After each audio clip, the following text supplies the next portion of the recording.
کریم ان اللہ و ملائکتہ یصلون علی النبی یا ایھا الذین آمنوا صلوا علیہ وسلموا تسلیما الصلاۃ والسلام علیک یا سیدی یا رسول اللہ وعلی آلہ یا حبیب اللہ الصلاۃ والسلام علیک یا اللہ وعلی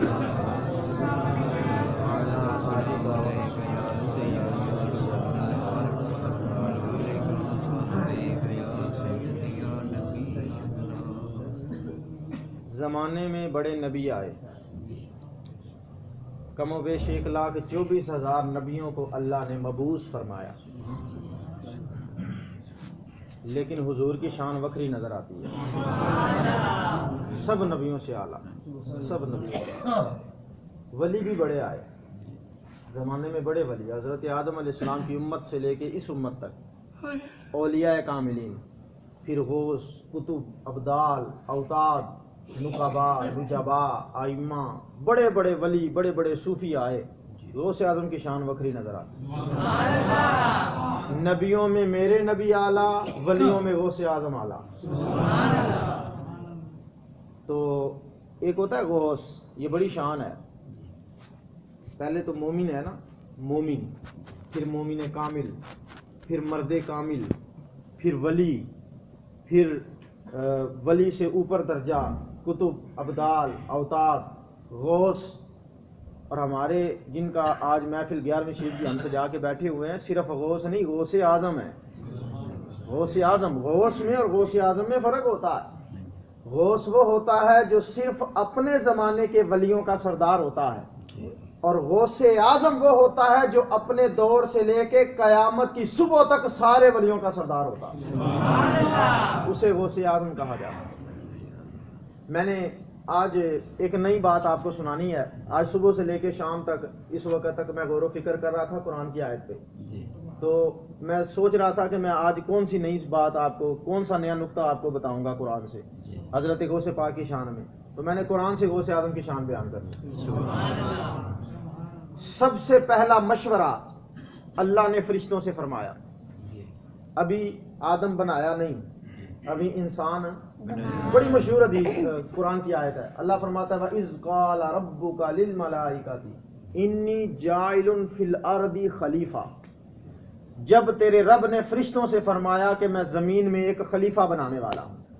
زمین میں ایک خلیفہ بنانے، بولیے، زمین میں ایک خلیفہ بنانے والا۔ یہ جو لفظ خلیفہ ہے نا، اسی کا ترجمہ میں نے غوث اعظم کرنا ہے۔ لفظ خلیفہ، اللہ فرماتا ہے جب آپ کے رب نے فرشتوں سے مشورہ فرمایا، کہا کہ میں زمین میں خلیفہ بنانے والا ہوں۔ خلیفہ اردو میں نائب کو کہتے ہیں۔ خلیفہ کسے کہتے ہیں؟ نائب۔ خلیفہ کا معنی ہے نائب۔ تو آپ کو پتہ، نائب وہ کام کرتا ہے جو اصل بندہ کام کرتا ہے۔ مثال کے طور پہ ایک ہوتا ہے امام صاحب۔ امام صاحب کیا کرتے ہیں؟ نمازیں پڑھاتے ہیں۔ اور جو نائب امام ہوتا ہے وہ کیا کرتا ہے؟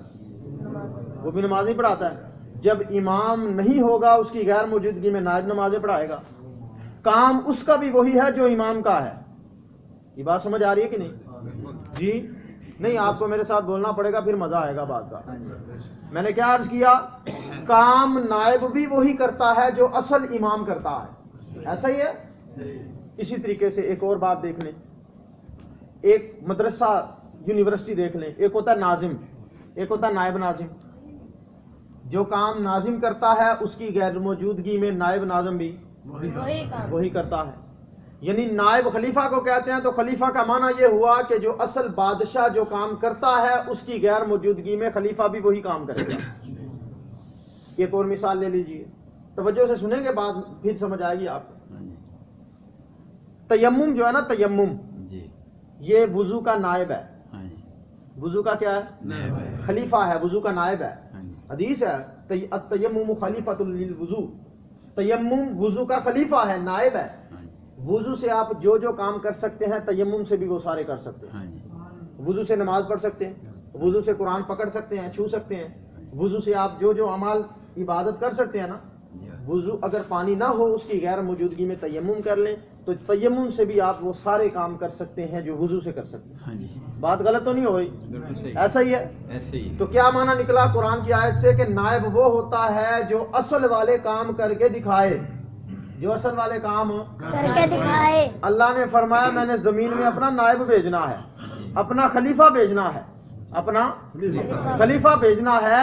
معنی یہ تھا کہ ایسے کچھ میرے محبوب ہوں گے جو کام میں کرتا ہوں وہ بھی سارے کر کے دکھائیں گے. مردوں کو زندہ کون کرتا ہے؟ اللہ تعالیٰ. عیسیٰ نے کیے کہ نہیں کیے؟ اندھوں کو آنکھیں کون دیتا ہے؟ اللہ تعالیٰ. حضرت عیسیٰ علیہ السلام نے دی کہ نہیں دی؟ تو یہ شان اللہ رب العزت نے اپنے محبوب کو غلاموں کو عطا فرمائی. اچھا میں نے کیا عرض کیا کہ جو کام نائب کر سکتا ہے وہ امام بھی کر سکتا ہے، جو نائب کر سکتا ہے وہ، جو اصل بندہ کام کر سکتا ہے نا، نائب بھی وہ سارے بولے نا کر سکتا ہے. سارے خلیفوں میں سے خلیفہ اکبر اور خلیفہ اعظم میرے نبی کی ذات ہے، اور میرے نبی نائب ہیں رب کے، خلیفہ ہیں رب کے. تو میرے نبی نے وہ سارے کام کر کے دکھا دیے.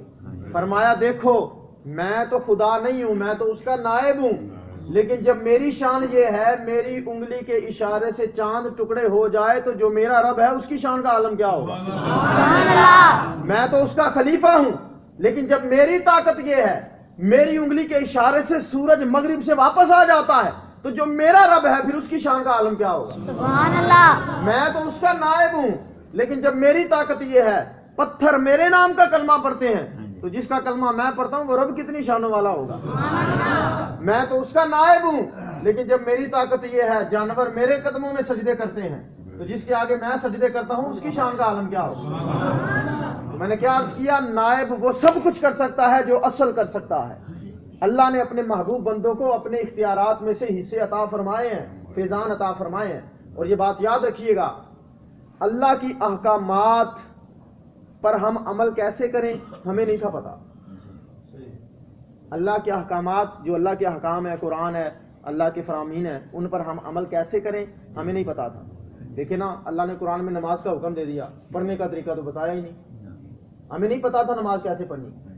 اس کے احکامات کو مجسم طریقے سے عمل کر کے دکھایا اس کے خلیفہ نے، نائب نے اس کے. دیکھیں نا حضور علیہ السلام نے عملی طور پہ ساری زندگی گزار کے دکھائی نہیں ہمیں. حضور نے بتایا نہیں کہ دیکھو میں نماز ایسے پڑھتا ہوں تم بھی ایسے پڑھو، سلو کما رأیتمونی اصلی، جس طرح میں جو پڑھتا دیکھتے ہو اس طرح تم بھی پڑھو.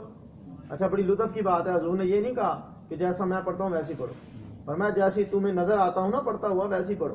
اس لیے کہ کوئی مائی کا لال ایسی نماز پڑھ ہی نہیں سکتا جیسی رسول پڑھتے تھے، کوئی ایسی نہیں پڑھ سکتا. فرمایا جیسی مجھے پڑھتا دیکھتے ہو ویسی پڑھا کرو. اس کا کیا مطلب ہے کہ حضور نے مجسم طریقے سے وہ تمام اعمال کر کے ہمیں دکھائے. اس لیے اللہ فرماتا لقد کان لکم فی رسول اللہ اسوۃ حسنہ، میرے نبی کی زندگی تمہارے لیے نمونہ ہے، میرے نبی کی زندگی تمہارے لیے کیونکہ یہ نائب ہیں اللہ رب العالمین کے. تو اللہ کے احکامات پر عمل کر کے مجسم طریقے سے عملی طور پر پریکٹیکل کر کے ہمارے رسول نے ہمیں دکھائے. اللہ نے فرمایا جس طرح میرا نبی کرتا ہے ویسے کرو. ایسا ہی ہے نا، نمونہ ہے حضور کی زندگی. لیکن بھائی ہم کیا کریں، ہم نے تو حضور علیہ السلام کو ظاہری زندگی میں دیکھا ہی نہیں ہے. ہم نے تو حضور کو نمازیں پڑھتا نہیں دیکھا، ہم نے تو آقا علیہ السلام کو روزے رکھتا نہیں دیکھا. وہ تو دیکھتے تھے صحابہ کرام، تو صحابہ کرام نے تو ویسے عمل کر لیے جس طرح حضور کرتے تھے. ہم کیسے کریں گے؟ بات کوئی سمجھ آ رہی ہے کہ نہیں؟ باتیں میں انشاءاللہ آپ کو نہیں دو چار بتاؤں گا، بڑی مزے کی بات ہوگی، لیکن توجہ اگر کریں گے تو پھر مزہ آئے گا، اور اگر بے توجہ کریں گے بات میری محنت کو ضائع کریں گے آپ. توجہ کریں میری طرف.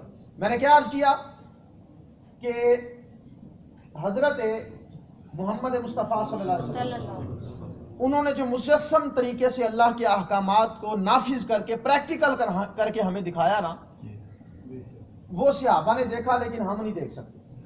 لیکن اسوہ حسنہ تو ہمارے لیے بھی ہے نا. ہم نے بھی تو حضور کی سیرت پہ عمل کرنا ہے، تو ہم کیسے کریں گے جب ہم نے دیکھا ہی نہیں حضور کو چلتے پھرتے کھاتے پیتے. تو حضور اللہ کے نائب، حضور علیہ السلام نے اللہ کے احکامات کے مطابق مجسم پریکٹیکل زندگی گزار کے دکھائی. حضور کے بعد حضور کے نائب بنے صحابہ کرام. حضور کے نائب کون بنے؟ صحابہ کرام. پھر صحابہ کرام نے مجسم ویسے زندگی گزاری جیسے حضور نے گزاری تھی. صحابہ کو تابعین نے دیکھا، حضور نے زندگی گزاری اللہ کے احکامات کو پریکٹیکل طور پہ، حضور کو دیکھا صحابہ نے. اب صحابہ نے اسی پریکٹیکل لائف کو مجسم کر کے اور عملی طور پہ زندگی گزاری، اور ان کو دیکھا تابعین نے. اب تابعین نے صحابہ کو دیکھا تھا، صحابہ نے حضور کو دیکھا تھا، اور حضور نے اللہ کو دیکھا تھا. ان کو پتا تھا کیسے چلنا اللہ کے احکامات پر. اب صحابہ کو پتا تھا حضور کے احکامات پر، سیرت پر کیسے چلنا ہے، اور ادھر تابعین کو پتا تھا کہ صحابہ کی سیرت پہ کیسے چلنا ہے. تابعین کا زمانہ گزرا، پھر تبع تابعین کا دور آ گیا. اب تبع تابعین کا جب زمانہ آیا، اب انہوں نے حضور کو تو نہیں دیکھا لیکن تابعین کو تو دیکھا ہے. ان کو تو پتہ ہے تابعین بھی وہی کام کرتے ہیں جو صحابہ کرتے رہے، اور صحابہ بھی وہی کرتے رہے جو حضور علیہ السلام کرتے رہے، اور حضور وہی کرتے رہے جو اللہ بتاتا رہا. یہی ترتیب ہے نا ساری. اچھا، تبع تابعین نے مجسم پریکٹیکل کر کے نیابت کا حق ادا کیا، خلافت کا حق ادا کر دیا. تبع تابعین کے بعد آیا زمانہ اولیاء کا، اغواس، علماء، صلحاء، اوتاد، بزرگان دین، ولی، اولیاء کاملین. اب یہ چونکہ نائب تھے حضور علیہ السلام کے، یہ سارے نائب کس کے تھے؟ حضور نائب ہیں اللہ کے، اور سارے ولی اور صحابہ نائب ہیں مصطفیٰ کے صلی اللہ علیہ وسلم. حضور نے کہا تھا میں تو خدا نہیں ہوں، لیکن جب میری طاقت یہ ہے، میں اس کا نائب ہوں نا، تو جب میری طاقت یہ ہے کہ چاند میری انگلی کے اشارے سے ٹکڑے ہو جائے، تو جو میرا رب ہے اس کی طاقت کا عالم کیا ہوگا. اب یہ جتنے اولیاء ہیں، جتنے ولی ہیں، جتنے غواص ہیں، جتنے علماء ہیں، یہ سارے نائب ہیں مصطفیٰ کے صلی اللہ علیہ وسلم. اب غوث پاک میرے محبوب کے نائب ہیں. دیکھیں نا، میں نے کیا عرض کیا، سارے نبی اللہ کے نائب ہیں، لیکن خلیفہ اعظم اور خلیفہ اکبر حضور کی ذات ہے. اب حضور کے بعد جتنے صحابہ، تابعین، اولیاء، ولی کاملین، قیامت تک آنے والے اولیاء ہیں نا، یہ سارے نائب ہیں حضور کے، خلیفہ ہیں. اور ان تمام خلیفوں میں خلیفہ اعظم اور خلیفہ اکبر غوث اعظم ہے. حضور خلیفہ اکبر ہیں اللہ کے، اور غوث اعظم خلیفہ اکبر ہیں حضور علیہ السلام کے. حضور نے کہا تھا میں اس کا نائب ہوں، لیکن میری طاقت یہ ہے چاند کے ٹکڑے کر دیتا ہوں، تو جو میرا رب ہے اس کی طاقت کا عالم کیا ہوگا. غوث پاک نائب تھے محمد عربی کے، تو غوث پاک نے بھی فرمایا دیکھو میں مصطفیٰ تو نہیں ہوں، میں تو ان کا نائب اور خلیفہ ہوں، لیکن جب میری طاقت یہ ہے میری دعا سے 12 سال کا ڈوبا بیڑا تر کے نکل سکتا ہے، تو جو میرا نائب، میرا امام ہے اور محمد عربی ہے، ان کی شان کا عالم کیا ہوگا. حضور نے فرمایا جس کا نائب میں ہوں، جب میری طاقت یہ ہے تو اس امام کا عالم کیا ہوگا. غوث پاک نے فرمایا میں ان کا نائب ہوں، تو جب میری طاقت یہ ہے تو میرے امام کا عالم کیا ہوگا. تو یہ ساری ترتیب چل رہی ہے، کیونکہ اللہ نے وعدہ پہلے دن سے فرشتوں سے فرمایا تھا میں زمین میں اپنا خلیفہ اور نائب بنانے والا ہوں. اور نائب کا نائب بھی نائب ہی ہوتا ہے. میں نے کیا عرض کیا، نائب کا نائب بھی نائب ہی ہوتا ہے. نائب کا نائب بھی، مسجد کے امام صاحب ہے نا، وہ کسی کو نائب بنا لیں اپنا، امام صاحب کی غیر موجودگی میں نمازیں وہ پڑھائیں گے. جو کام امام کرتا ہے وہ وہی کرے گا، جو کام امام کرتا ہے وہ بھی بولے نا وہی کرے گا، نائب بھی وہی کرے گا. اچھا، اب نائب امام صاحب بھی بیمار ہو جائیں یا کوئی مسئلہ بن جائے، وہ اپنے بعد کسی کو اور نائب بنا دے، وہ کیا کرے گا، وہ بھی وہی کرے گا. تو نائب کا نائب بھی نائب ہی ہوتا ہے. نائب بھی وہی کام کرتا ہے جو اصل کام کرتا ہے، اور پھر نائب کا نائب بھی وہی کام کرتا ہے جو اصل کام کرتا ہے. حضور نائب ہیں اللہ کے، اور غوث اعظم نائب ہیں رسول اللہ کے. تو جو کام حضور نے کرنے تھے غوث پاک نے بھی تو وہی کرنے تھے نا. ان کی شان و عظمت کا عالم بھی تو انہی کے فیضان سے حصہ ملنا تھا نا، حضور علیہ الصلوۃ والسلام کے فیضان سے. تو پھر جو ولی ہیں یہ سارے نائب ہیں حضور علیہ الصلوۃ والسلام کے. مجھے یہ بتائیں مردوں کو زندہ کون کرتا ہے؟ اللہ. جی اللہ. اونچی آواز سے بولیں. اللہ. مردوں کو زندہ کون کرتا ہے؟ اللہ تعالیٰ. مردوں کو زندہ کون کرتا ہے؟ اللہ تعالیٰ. پرندوں کو جان کون دیتا ہے؟ اللہ تعالیٰ. تو پھر کیا وجہ تھی جب پیر مہر علی شاہ صاحب رحمۃ اللہ علیہ کھڑے تھے اسٹیشن کے اوپر، تو ایک عیسائی جو سپہ سالار تھا اور فوجی تھا، اس نے رائفل ہاتھ میں پکڑی ہوئی تھی، ہتھیار، آ گیا قریب، کہنے لگا آپ نے، اللہ والے نے تسبیح پکڑی ہوئی تھی، وہ اس باغ نے تسبیح پکڑی ہوئی تھی، اس نے ہتھیار پکڑا، کہنے لگا مولوی صاحب آپ کے ہاتھ میں کیا؟ اور میں تو بتا تیرے ہاتھ میں کیا؟ اس نے کہا میرے ہاتھ میں ہتھیار ہے. کہا میرے ہاتھ میں بھی ہتھیار ہے، میرے ہاتھ میں. اس نے کہا ہمارا ہتھیار تو قتل کرتا ہے، آپ کا ہتھیار کا کرتا ہے. فرمایا ذرا دکھا تو صحیح، کوئی نمونہ دکھا تیرا ہتھیار کیسے قتل کرتا ہے. وہ پرندہ جا رہا تھا، اس نے فائر مارا، وہ مر کے نیچے گر گیا. نائب تھے نا محمد عربی کے، نائب تھے، خلیفہ تھے. اللہ نے فرمایا میں خلیفہ بنانے والا ہوں زمین میں، تو نائب مصطفیٰ تھے. آپ نے فرمایا وہ تسبیح جو ہے نا چوم کے آنکھوں سے لگائی، بسم اللہ شریف پڑھی، وہ تسبیح پرندے کے گلے میں ڈال دی، وہ زندہ ہو کے دوبارہ اڑ گیا. فرمایا تیرا قتل کرتا ہے، ہمارا تو زندہ کرتا ہے. ہمارا تو زندہ. تو میں نے کیا عرض کیا, اللہ نے وعدہ فرمایا فرشتوں سے, مشورہ فرمایا کہ میں زمین میں ایک نائب اور خلیفہ بنانے والا ہوں. تو خلیفہ اکبر حضور علیہ السلام کی ذات ہوئی. حضور کے بعد تمام اولیاء حضور کے خلیفہ اور نائب ہیں, اور ان کے خلیفہ اکبر حضرت غوث پاک رضی اللہ تعالیٰ عنہ کی ذات ہے. اور حضرت غوث پاک اکثر فرمایا کرتے تھے, فرماتے ہیں حضرت آدم سے لے کے حضرت عیسیٰ تک جتنے نبی آئے ہیں شان و عظمت اپنی جگہ پہ, ان کی نبوت کا مقابلہ غوث کی غوثیت بھی نہیں کر سکتی, ولی کی ولایت بھی نہیں کر سکتی نبوت کا مقابلہ, وہ اپنی جگہ پہ. لیکن فرمایا امت محمدیہ کو جو فضیلت اللہ نے عطا فرمائی ہے اس کا فیضان یہ ملا ہے کہ آدم سے لے کے عیسیٰ تک سب نبیوں سے اتنے معجزے ظاہر نہیں ہوئے جتنے مجھ سے کرامتیں ظاہر ہوئی. اتنی کرامات کا اظہار حضرت غوث پاک سے ہوا ہے نا, اتنے معجزے حضرت آدم سے لے کے عیسیٰ تک سب نبیوں سے بھی ظاہر نہیں ہوئے, سب نبیوں سے بھی. دیکھیں نا, اگر بندہ کتے سے پیار کرے, کتے سے پیار کرے تو اللہ اگر اس کو بخش دیتا ہے, تو انسان تو اشرف المخلوقات ہے نا, اگر انسان سے پیار کریں گے تو اللہ بخشے گا نہیں. چلے میں تفصیلی, آپ نے غور نہیں کیا, میں تفصیلی بات سنا دیتا ہوں آپ. بنی اسرائیل کی بیوی تھی نا, بدکار تھی, سیاکار تھی, گناہ گار تھی, جا رہی تھی کنویں سے پانی پی کے باہر نکلی, پیاسا کتا دیکھا, بات یاد ہے آپ کو, پیاسا کتا دیکھا, موزہ اتارا, اس میں پانی بھر کے کتے کو پلا دیا. بدکار تھی, گناہ گار تھی, سیاکار تھی, کوئی عمل اچھا اس کے پلے نہ تھا, لیکن اللہ کی ایک مخلوق میں سے ایک ادنا سا کتا, یہ اشرف المخلوقات نہیں ہے, اس کتے سے پیار کیا جس کی وجہ سے اللہ نے اس کی بدکاری نہیں دیکھی, اس کی گناہگاری نہیں دیکھی, اس کی سیاکاری نہیں دیکھی, اس کے کرتوت اعمال نہیں دیکھے, اللہ نے جنت عطا فرما دی. تو مجھے بتائیں, بنی اسرائیل کا اگر کوئی بدکار سیاکار کسی کتے سے پیار کرے اللہ اس کے گناہ معاف کر دے, اگر محمدی فقیر حضور کی امت کے ولیوں اور اشرف المخلوقات سے پیار کرے اور ان کے نام کی محفلیں سجا کے بیٹھ جائے, اللہ اسے کیسے جہنم میں جانے دے گا, اسے کیسے جہنم میں جانے دے گا. تو یہ ہماری خوش نصیبی ہے, اللہ تعالیٰ اپنے محبوبوں کا نام لینے کی توفیق دے دیتا ہے, اپنے محبوبوں کا نام لینے کی توفیق دے دیتا ہے, یہ ہماری بڑی خوش نصیبی ہے. اور امت محمدیہ کے اولیاء یہ پچھلے تمام ولیوں سے افضل ہیں, تمام ولیوں سے تمام ولیوں سے. حدیث قدسی سناتا ہوں آپ کو, بخاری شریف کی حدیث ہے, اللہ خود فرماتا ہے, اللہ خود فرما, حدیث قدسی اسے کہتے ہیں روایت مصطفیٰ سے ہوتی ہے, بات اللہ کی ہوتی ہے, باتیں ساری اللہ کی ہیں جو حضور کرتے ہیں, لیکن یہ ایک تقسیم رکھی گئی کہ کچھ حضور کی زبان سے نکلنے والے باتیں قرآن بن جاتی ہیں, کچھ حدیث قدسی بنتی ہیں, کچھ حدیث مصطفیٰ بنتی ہیں. زبان ایک ہے, باتیں تین تین نکلتی ہیں. فیضان, یہ عمل, یہ حضور کی عظمت اور شان پر دلیل ہے کہ وہی زبان سے بات نکلے, حضور کہہ دیں اسے قرآن میں لکھ لو تو وہ قرآن بن جاتا ہے, حضور کہہ دیں اسے حدیث قدسی کہہ لو تو وہ حدیث قدسی بن جاتی ہے, حضور کہہ دیں یہ میری بات ہے تو یہ حدیث مصطفیٰ بن جاتی ہے. باتیں تین ہی بڑی شان والی ہیں, بڑی عظمت والی ہیں.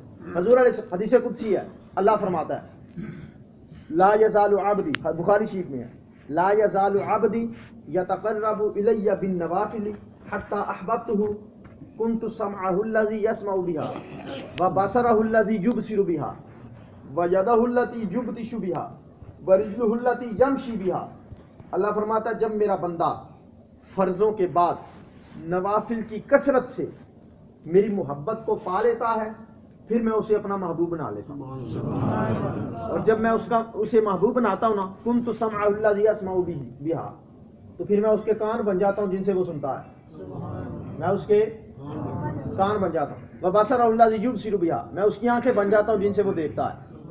ویدہ التی یبطش بها, میں اس کے ہاتھ بن جاتا ہوں جن سے وہ پکڑتا ہے. ورجلہ التی یمشی بها, میں اس کے پاؤں بن جاتا ہوں جن سے وہ چلتا ہے. مطلب یہ نہیں کہ معاذ اللہ اللہ تعالیٰ سما جاتا ہے آ کے آنکھ, مطلب یہ ہے کان اس کے ہوتے ہیں, طاقت میری ہوتی ہے.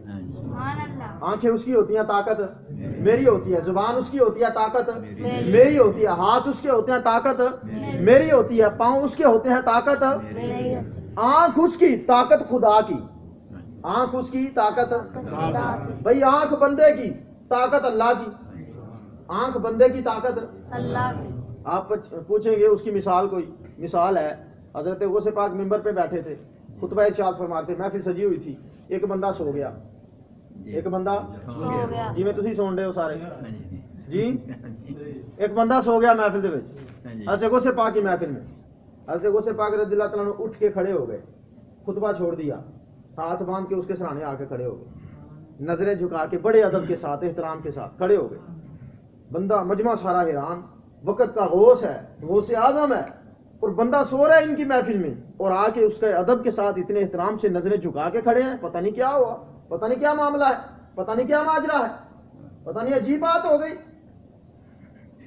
میں نے عرض کیا نا کہ آنکھیں اس کی ہوتی ہیں، طاقت اللہ کی ہوتی ہے. آنکھیں اس کی ہوتی ہیں، طاقت. اب وہ جو سارے بیٹھے تھے وہ سارے ایسی آنکھوں والے تو نہ تھے، کچھ جو تھے ان کو تو سمجھ تھی کہ کیا ہو رہا ہے، ان کو تو پتا تھا ماجرا کیا ہے، وہ خاموش رہے. اور جن کو نہیں پتا تھا انہوں نے شور مچانا شروع کر دیا. اور یہ تاریخ اسلام گواہ ہے، جس کو پتا ہوتا ہے وہ خاموش رہتا ہے، جس کو نہیں پتا ہوتا وہ شور مچاتا ہے. تو فرمایا وہ سارے شور مچانے لگے. غوث پاک کو کیا ہو گیا؟ پریشان سارے. اچھا غوث پاک تھوڑی دیر کے لیے کھڑے ہوئے، بعد میں واپس آ کے خطبہ مکمل کیا، محفل ختم ہو گئی، مجمع دعا ہوئی، سارے لوگ ملاقاتیں شروع ہوئیں. ایک بندہ قریب آ گیا، 2 آ گئے، 3 آ گئے، سارا مجمع اکٹھا ہو گیا. حضرت جی ایک مسئلہ سمجھ نہیں آیا آج. فرمایا کیا مسئلہ ہے؟ وہ کہنے لگے کہ حضور آپ خطبہ ارشاد فرما رہے تھے، ممبر رسول پہ خطبہ دے رہے تھے، رسول کے ممبر پہ کھڑے ہو کے، اور ادھر ایک بندہ سو رہا تھا آپ کی محفل میں، اور آپ اس کے ادب کے لیے وہاں جا کے کھڑے ہو گئے اور اتنی دیر تک اس کا احترام کرتے رہے. ماجرا کیا ہے؟ ایسے غوث پاک نے فرمایا آنکھیں میری ہیں، طاقت اس کی ہے. آنکھیں میری ہیں، طاقت اس کی ہے. لوگوں نے کہا ماجرا کیا ہے؟ فرمایا میں اس کا احترام نہیں کر رہا تھا، اس کی خواب میں آمینہ کا لال آیا تھا، میں ان کا احترام کر رہا تھا.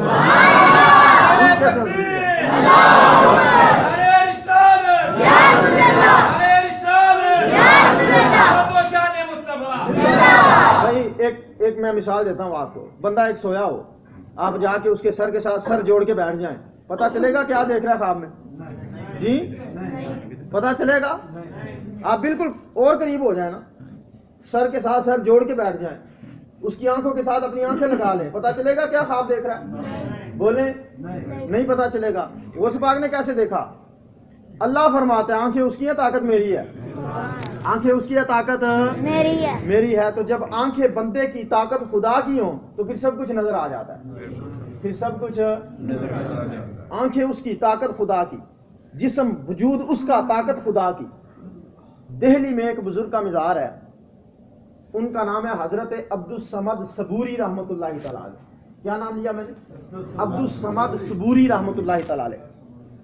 آپ کا یہ انداز ہوتا تھا، آپ ہفتے سے لے کے جمعرات تک 6 دن لگاتار صبح سے شام تک نمازوں کے علاوہ ایک ہی وظیفہ کرتے تھے، یا غوث اعظم دستگیر، یا غوث اعظم دستگیر، یا غوث اعظم دستگیر، یہی جملہ بولتے تھے صبح سے شام تک. لوگ کہتے تھے دیوانہ ہے. جب جمعے کا دن ہوتا تھا نا، سارے وظیفے چھوڑ کے صبح سے لے کے فجر کی نماز سے لے کے جمعے کے وقت تک پوری دہلی میں، محلے میں، شہر میں لوگوں کے دروازے پہ دستک دیتے، کہتے مسلمانوں باہر نکلو، جمعے کا دن بڑی برکت والا ہے، چلو جلدی جمعے کی تیاری کرو، چلو نماز پڑھنے چلو، جمعے کی تیاری کرو، چلو جلدی سے کرو. یہ اس طرح کرتے تھے. کہتے تھے منگل کا دن اچھا نہیں ہے، جمعے کا دن اچھا، کیونکہ وہاں ہندو بھی رہتے تھے اور ہندو منگل کے دن کو اچھا سمجھتے تھے، بہتر سمجھتے تھے، اور اس کو عید کے طور پہ مناتے تھے. تو حضرت عبدالصمد ظہوری رحمۃ اللہ تعالی علیہ آپ لوگوں کے دروازے پہ دستک دے دے کے کہتے مسلمانوں برکت والا دن جمعے کا ہے، منگل کا دن اچھا نہیں ہے، جمعے کا دن اچھا ہے، منگل کا دن اچھا نہیں ہے، جمعے کا دن اچھا ہے، جلدی کرو جمعے کی تیاری کرو، جلدی کرو جمعے کی تیاری کرو، جلدی کرو مسجد میں چلو. اب ہندو بڑے غصے میں آتے تھے کہ یہ ہماری عید کے دن کو برا کہتے ہیں. اللہ کا کرنا یہ ہوا جب ان کی موت کا وقت آیا، خود منگل والے دن مر گئے، خود منگل والے دن فوت ہو گئے. لوگوں نے آئے انہوں نے دیکھا بڑا نیک بندہ تھا، یا غوث کیا کرتا تھا. غسل دیا، کفن پہنایا، جنازے کی چارپائی پہ لٹا کے کندھوں پہ اٹھا کے نہ جنازہ جا رہا تھا. ہندوؤں کی گلی کے سامنے سے جنازہ گزرا تو کسی نے اونچی آواز سے کہہ دیا کلمہ شہادت. جب سب نے کلمے کی آواز بلند کی نا تو ایک ہندو مائی جو تھی اس نے اپنے حجرے سے منہ باہر نکالا، کہنے لگی یہ کون مرا ہے؟ لوگوں نے کہا یہ عبدالصمد صبوری مر گئے ہیں، فوت ہو گئے ہیں، انتقال فرما گئے. بی بی کہنے لگی اب پتا چلا یہ تو منگل کے دن کو برا کہتا تھا اور خود منگل کو مر گیا، کہتا تھا جمعے کا دن بڑا برکت والا ہے تو جمعے کو مرنا چاہیے تھا، یہ منگل کو مر گیا. تو روایات میں آتا ہے حضرت عبدالصمد صبوری لوگ جنازہ کندھوں پہ اٹھا کے لے کے جا رہے تھے، آپ نے ہاتھوں کو حرکت دی، اپنے چہرے سے اپنا کفن ہٹا کے کہا لوگوں میری جنازے کی چارپائی کو نیچے رکھو، چلو گھر چلتے ہیں، جمعے کو مر لیں گے، جمعے کو مر لیں گے. یہ کیسے ہو گیا سارا کچھ؟ وجود بندے کا ہے، طاقت خدا کی ہے. سبحان اللہ. حضرت میاں محمد بخش عارف کھڑی رحمۃ اللہ علیہ کی بات میں اکثر سناتا کرتا ہوں، ان کی بھی سیرت میں لکھا ہے بدھ والے دن فوت ہوئے تھے. لوگوں نے کہا یہ تو بدھ کو مر گیا اور جمعے کا دن برکت والا ہے. آپ نے کفن سے اٹھ کے بیٹھ گئے، چلو ہم جمعے کو مر جائیں گے، چلو ہم پرسوں کو مر جائیں. ولی اللہ دے مار دینا ہی کر دے پردہ پوشی کی ہویا جے دنیا تو ٹور گے نال خاموشی. آپ کو پتا ہے وہ 12 سال کا ڈوبا بیڑا جو ترایا تھا غوث پاک نے، اللہ اس کی بارگاہ میں دعا کی تھی نا، تو وہ ڈوبا بیڑا تر گیا تھا. وہ جو ترے تھے نا ان کا نام ہے حضرت شاہ دولہ دریائی. گجرات میں ان کا مزار ہے، جن کو دولے شاہ کہتے ہیں. یہ دولے شاہ نہیں، یہ دولے شاہ ہے، شاہ دولہ شاہ. وہ دولہ جس کو حضرت غوث پاک کی دعا سے نکالا گیا تھا. 12 سال پہلے ڈوبا ہوا تھا، 12 سال کے بعد اسے نکالا گیا. وہ حضرت غوث پاک کی خدمت میں رہنے لگے، حضرت غوث پاک کی خدمت میں رہنے لگے. ایک دن حضرت عبد القادر جیلانی رضی اللہ تعالیٰ عنہ نے وضو کیا. وضو کر کے نا آپ نے اپنی کلائیاں نچوڑی. تو وہ محبت بڑی کرتے تھے حضرت غوث پاک سے، کیونکہ زندہ جو انہوں نے کیا تھا. نائب ہے نا اللہ رب العزت کے، حضور کے نائب، حضور اللہ کے نائب، تو یہ بھی اللہ کے نائب. سارے ولی نائب کا نائب بھی نائب ہوتا ہے. تو آپ نے نا وہ جو قطرے نچوڑے نا، تو وہ شاہ دولہ دریائی رحمۃ اللہ علیہ ان کو پیار آیا، تو انہوں نے وہ جو قطرے تھے نا وضو کے نیچے نہ گرنے دیے، نیچے تلیاں کر لی اور تلیوں میں وہ قطرے بھر کے نا اب خود پی گئے. کیا کیا؟ غوث پاک نے دیکھا نیچے بیٹھا ہوا ہے، فرمایا کیا کر رہے ہو؟ اس نے کہا حضرت جی یہ جو آپ کے وضو کے بچے ہوئے پانی کے قطرے ہیں نا، میرے غیرت نے گوارا نہیں کیا نیچے گرے زمین پہ، میں نے پی لیے ہیں. فرمایا جا تو نے فاطمہ کے لال کے ساتھ اتنا احترام اور محبت سے پیش آیا ہے، اور تو نے میرے وضو کے بچے ہوئے قطرے زمین پر نہیں گرنے دیے، اپنے پیٹ میں ڈال لیے ہیں.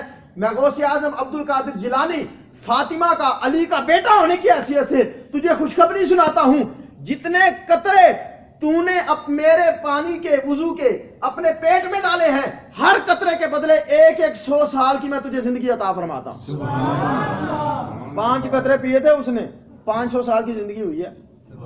500. آپ سیرت پڑھیں ان کی گجرات میں جو شاہ دولہ دریائی رحمۃ اللہ علیہ. حضرت غوث پاک نے جب زندہ کیا اس کے بعد آپ 500 سال تک زندہ رہے ہیں، 500 سال تک حیات رہے ہیں. تو کیا خیال ہے جو اپنے وضو کے بچے ہوئے پانی کے قطروں کے بدلے لوگوں کو 100 سال کی زندگی دیتا ہے، خود مر سکتا ہے؟ جی ولی اللہ دے مار دے نہیں کر دے پردہ پوشی، ولی اللہ دے مار دے نہیں. یہ تو غوث اعظم کی بات ہے نا. ایسے غوث اعظم کے ایک فقیر کی بات سناؤں آپ کو، ایک فقیر کی، غوث اعظم کے غلام کی. غوث اعظم کی شان تو بڑی برال برال. ایسے غوث اعظم کی غلام ہے حضرت غوث علی قلندر. کیا نام لیا میں نے؟ جنہوں نے قصیدہ غوثیہ لکھا ہے حضرت غوث پاک کی شان میں.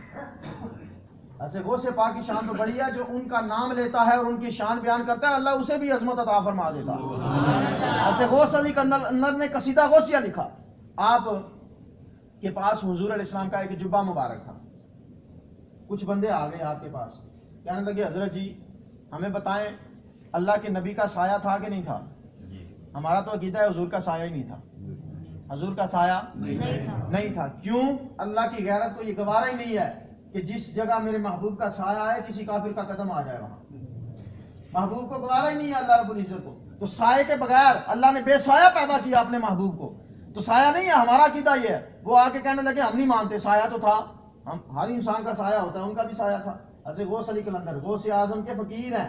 آپ فرماتے ہیں میرے پاس نا حضور علیہ السلام کا ایک جبہ شریف ہے، تو ایسا کرتے ہیں ہم وہ جبہ دھوپ میں نکالتے ہیں، اگر اس کا سایہ ہوا تو حضور کا بھی سایہ تھا، اور اگر اس کا سایہ نہیں ہے تو حضور کا بھی نہیں ہوگا. فرماتے ہیں میں نے وہ جبہ دھوپ چڑھی ہوئی تھی، میں نے جبہ دھوپ میں نکالا تو جبے کا بھی سایہ نہیں. اور صرف اتنی سی بات نہیں، فرمایا وہ جبہ میں نے اپنے سر پہ رکھا تو میرا بھی سایہ نہیں رہا، میرا بھی سایہ نہیں رہا. تو یہ تو شان ہے خدمت گاروں کی. چاہے تو اشاروں سے اپنی کایا ہی پلٹ دیں دنیا کی، یہ شان ہے خدمت گاروں کی. سردار کا عالم کیا ہو. میں نے کیا عرض کیا، نبی خلیفہ اکبر ہیں اللہ کے، اور غوث اعظم خلیفہ اکبر ہیں حضور علیہ الصلوۃ والسلام، حضور علیہ الصلوۃ والسلام کے. لیکن میرے بھائیوں یہاں یہ بات ہرگز ہمیں نہیں بھولنی چاہیے کہ حضرت غوث پاک رضی اللہ تعالیٰ عنہ کی تعلیمات کیا ہیں، ان کے احکام کیا ہیں. میں اکثر ایک مثال دیا کرتا ہوں، سردیوں کا موسم ہو، بچہ رضائی میں بیٹھا ہو، ابا جی کے پتر پانی کا گلاس سے پیا،